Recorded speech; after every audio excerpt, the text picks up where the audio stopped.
The Bendigo Islamic Community Center and the case surrounding it is a great example of how the Charter of Human Rights has been upheld and allowed a small community in Bendigo to practice their faith as citizens of Australia without any discrimination.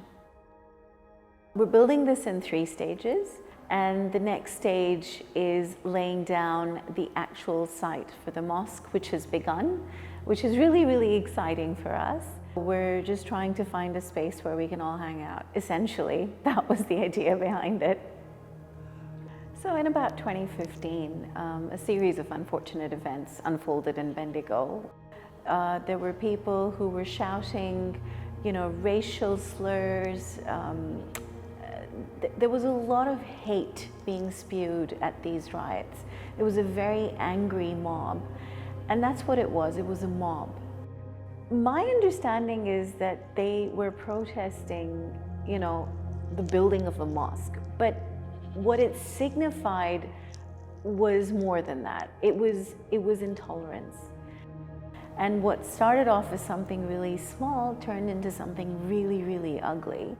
And then some people allied with them, and they decided to pursue this through a legal channel, which resulted in a very long and painful court case, which lasted several years. But in essence, it was a fight for human rights.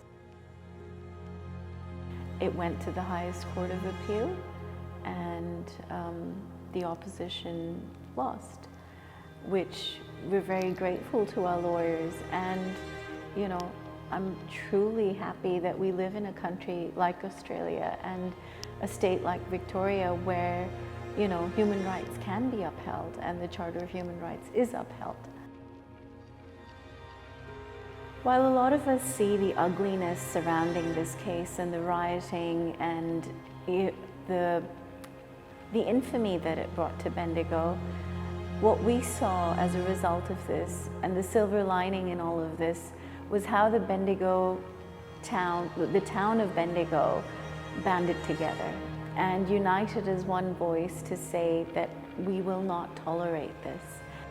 And what it showed us as the Muslim community as well was that there's a lot that unites us and a lot less that divides us, and we do stand together, and together we're stronger.